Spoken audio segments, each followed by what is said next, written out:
What's up everybody, Rob Ferretti here, and today's video is sponsored by War Robots. It's a great shooting game you can download on your phone.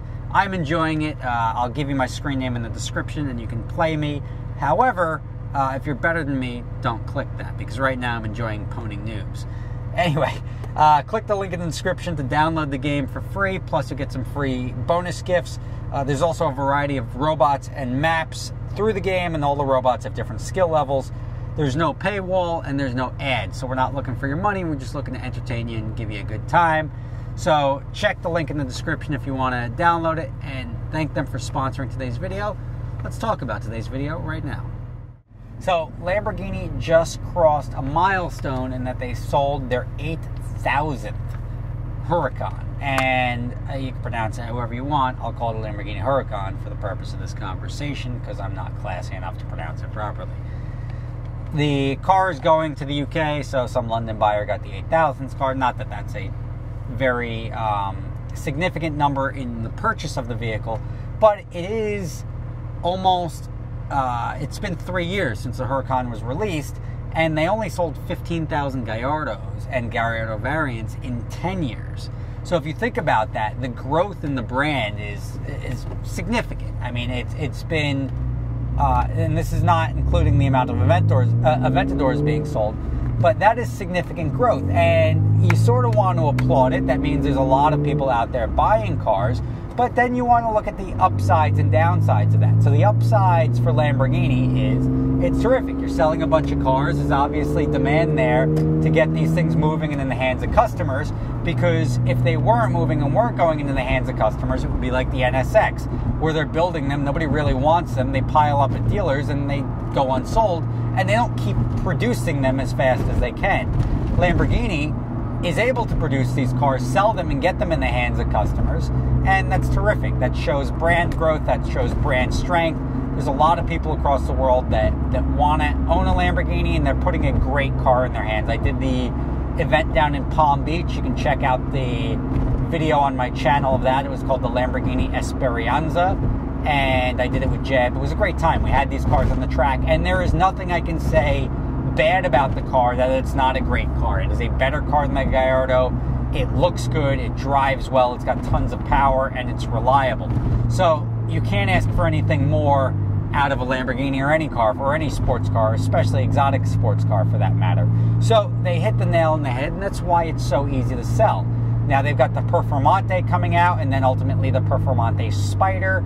Performante has the Nürburgring record, and I think it was just beat by the P1 GTR, which is not really a fair fight. It's like shooting a 9mm going up against a guy with a howitzer. But the P1 GTR is a $3 million, whatever it costs, $2 million, $3 million car, and the Lamborghini Huracan Performante you get for $300,000, which looks like a bargain. It's a tenth of the price.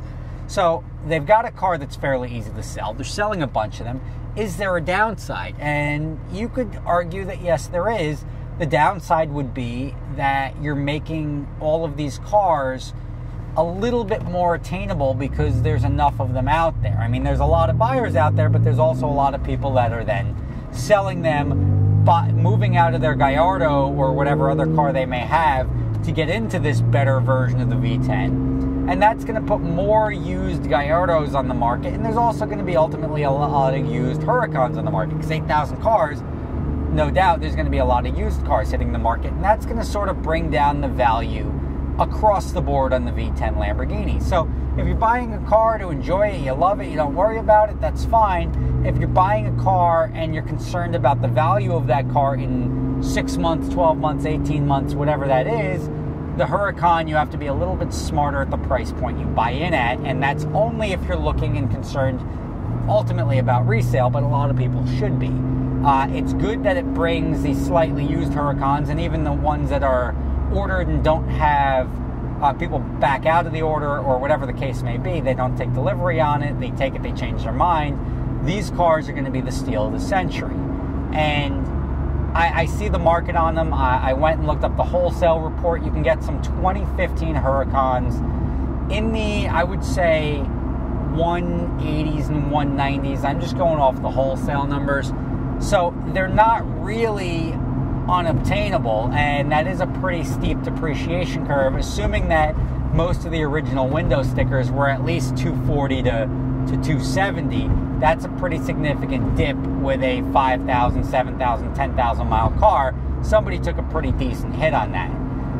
If you go look online right now, a lot of these cars, and even looking at the convertibles, which will generally hold their value a little bit better than the coupes, the convertibles which came out in the 16 model year are available.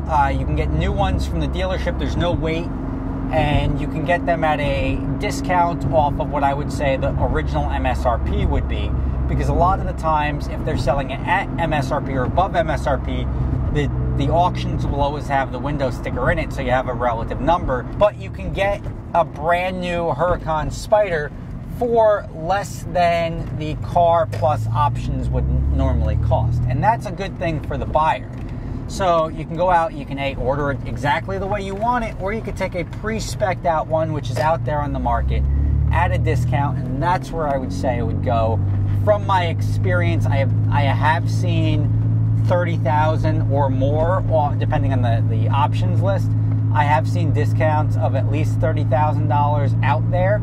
So there is that. I mean, the market, the downside to producing so many is that sort of dilutes the market, and you'll have potentially a condition where the supply will outweigh the demand a little bit and lower the value of all the cars. It'll also have a secondary effect on the Gallardo market, that it's a better car than the Gallardo, so people will be dumping Gallardos, putting more used Gallardos on the market. All of these things come into play, but ultimately, bravo to Lamborghini. They made a good car. It's selling. They've sold a lot of it. They've sold it at a more rapid pace, and I don't think it's an unlimited production run, but they've sold them at a more rapid pace, and I wouldn't be surprised to see, say, 22,000, which is not double, but it's probably a 50% increase in Huracan sold over the Gallardo production run over the same period of time. So just some stuff to keep in mind. Those are my thoughts on. I think it's a great thing, and I think it's great for everybody all around. If you're really concerned about the resale value, that's the only thing that they say may bite you a little bit. But just if you're that concerned about it, pay attention to where you buy in, pay attention to where the market's going, and know, as they say, know when to hold them and know when to fold them. But it's a great car. You'll enjoy it. You'll have a good time with it. They built a bang-out vehicle. I'm not going to say that I'm not going to own one, but depending on the price point, I'm not an idiot. When I see it hit the right price where it's a no-brainer like that, 175 to 200, you're getting your money's worth all day long. It's a brand new warranted Lamborghini. You can't really go wrong. Let me know your thoughts below. There's plenty of cars available out there. And when I say plenty, not as many as the NSXs, and considering how many were built, that shows you there's some strength in the market. So go buy happy, drive happy, rent one if you want to rent one, buy one if you want to buy one. Just talk about it and do your keyboard warrior thing if you don't have the money to do either. Thank you guys for watching. Subscribe if you're not subscribed, and I will catch you next time.